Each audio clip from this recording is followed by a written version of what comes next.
लेकिन रोक नहीं पाए और उनके मुख से राम का शब्द निकल गया। जैसे ही राम का शब्द निकला, मैया सती ने कहा, प्रभु आप किसका नाम ले रहे हैं? छोटे छोटे बच्चों का? अरे आप तीनों लोकों के स्वामी हो, आप तो जगत पिता हो, आप जगदीश्वर हो, और आप उन छोटे छोटे बच्चों का नाम लेते हो प्रभु, ये आपके मुख से शोभा नहीं देता। भगवान शिव शंकर कहने लगे, सती जी तीनों लोकों के स्वामी हम नहीं, प्रभु श्री राम है, जगत पिता मैं नहीं, प्रभु श्री राम है। तो मैया सती कहने लगी, बाबा आप झूठ बोलते हो, मैं मान ही नहीं सकती। तीनों लोकों के स्वामी तो भगवान आप हो। भगवान शिव शंकर कहने लगे, सती जी यदि आपको विश्वास नहीं तो जाकर के परीक्षा ले लो। भगवान शिव शंकर कहने लगे कि जो तुमरे मन अति संदेह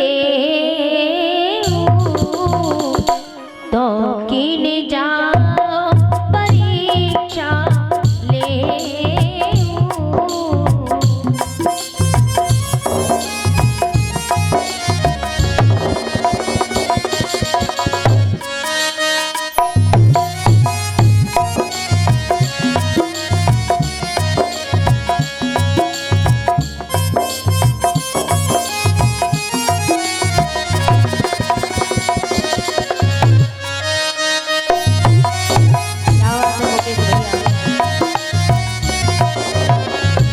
भगवान शिव शंकर मैया सती से बोले, यदि तुम्हें विश्वास नहीं, जो तुमरे मन अति संदेह तो कीन जाओ परीक्षा ले।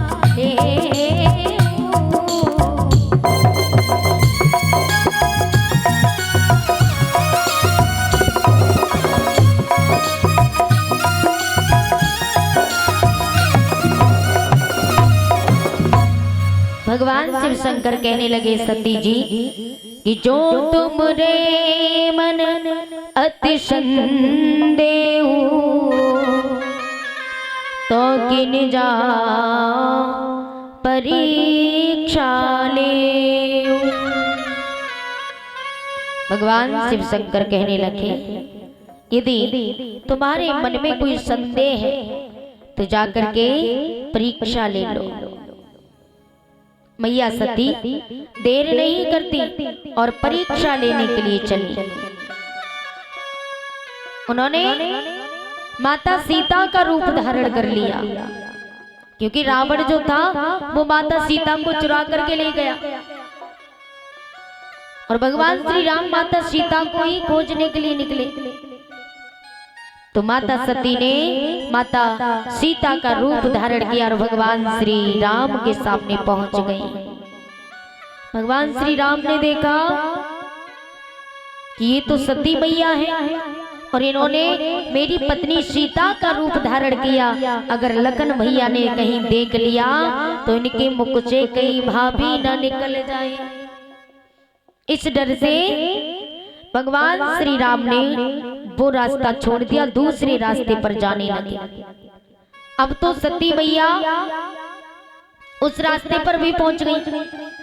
तो भगवान श्री राम ने सोचा कि ऐसे नहीं मानेंगे और कहीं लखन भैया भाभी न कह दें। इस डर से भगवान श्री राम ने पहले माता सती को, जो सीता के रूप में है, भगवान तो पहचान ही गए कि सती है, सीता नहीं है।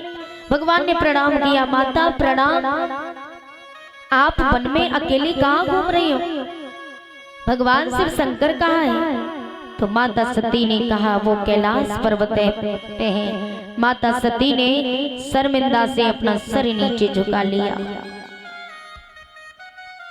सोचने लगी कि मैंने भगवान शिव शंकर की बात नहीं मानी, इस बात की चिंता होने लगी। अब तो भगवान ने अपनी लीला दिखाना प्रारंभ कर दिया। माता सती जहां भी देखे वहां राम दिखाई देने लगे। सती जी अंत में बेहोश होकर जमीन पर गिर गई। होश आया तब तक भगवान तो वहां से निकल चुके।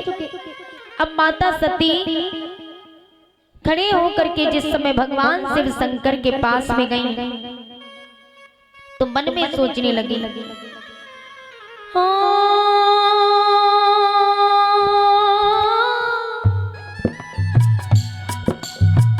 जाए उतरे अब दी होगा,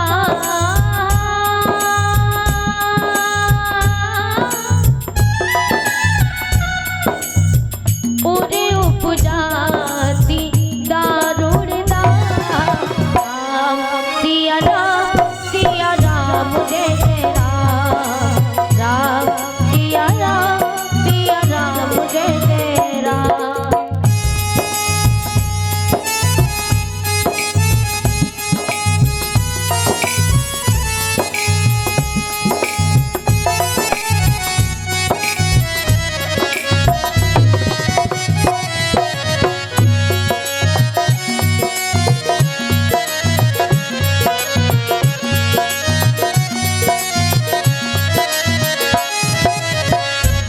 माता सती सोचने लगी कि मैं भोले बाबा को जाकर के क्या उत्तर दूंगी।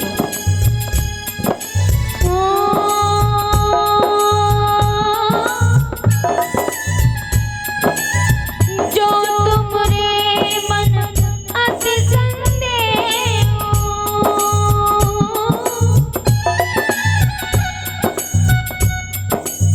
माता सती को वही बात याद आ गई कि भोले बाबा ने कहा कि मान जाओ, लेकिन माता सती नहीं मानी। सोचने लगी कि अब मैं भोले बाबा को क्या जवाब दूंगी। और उपजा अति दारुण दाह, उनके मन में जलन उत्पन्न होने लगी।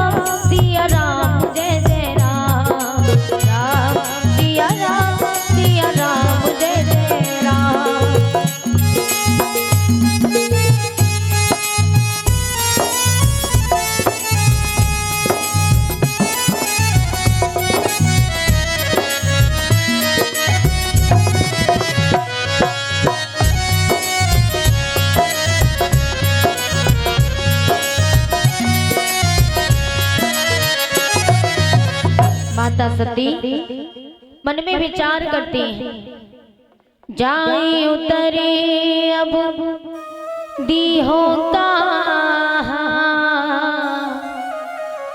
उरे उपजा अति दारुण दाह।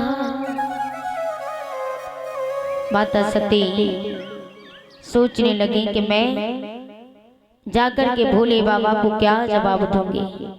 उनके मन में इसी बात की जलन उत्पन्न होने लगी। अब तो माता सती भगवान शिव शंकर के पास में गई। भगवान शिव शंकर कहने लगे, सती जी परीक्षा ले आई? हाँ बाबा मैं परीक्षा ले आई। बोले कैसे ली? कुछ नहीं, बस ऐसे ही साधारण सा प्रणाम किया। भगवान ने अंतर ध्यान करके देखा तो भगवान कहने लगे, सती क्या तुमने सीता का रूप धारण नहीं किया?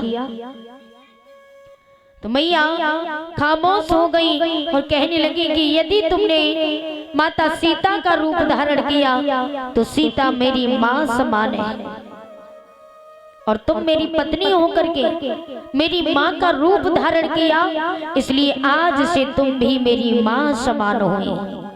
भगवान शिव शंकर ने माता सती को त्याग दिया। कैलाश पर्वत पर धूनी लगा करके बैठ गए। अब तो सती भैया बड़ी परेशान, काफी समय हो गया, 1 वर्ष 2 वर्ष 3 4 यहाँ तक के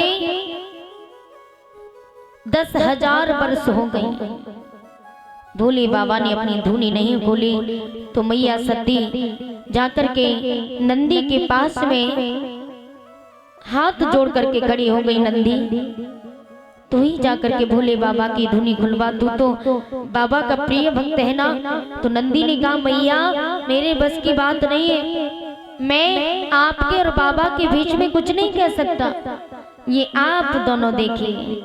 गणों से जाकर के कहा तो गणों ने भी कहा मैया हमें क्षमा करें, मैं भोले बाबा के सामने जा भी नहीं सकता। तो मैया सती जी आज रोने लगी, भगवान शिव शंकर के चरणों में अपना सर रख दिया और कहा बाबा कि मुझे चरणों की दासी बना लो, स्वामी मोहे संग लगा लो, मुझे चरणों की दासी बना लो, स्वामी मोहे संग लगा लो, मुझे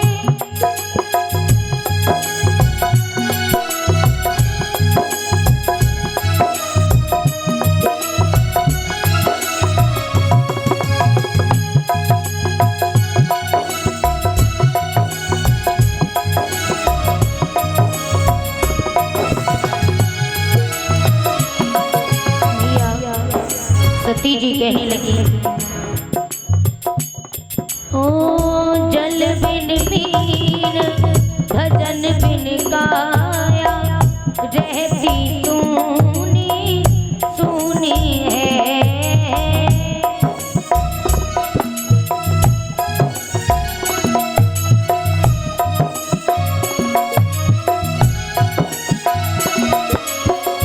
जल बिन बीन भजन बिन काया, रहती तूने सुनी है,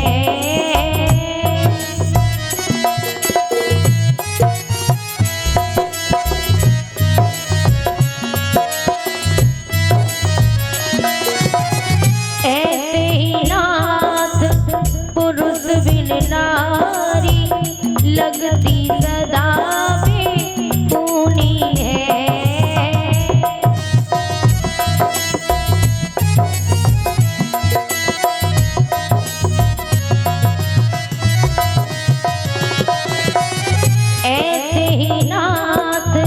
पुरुष बिन नारी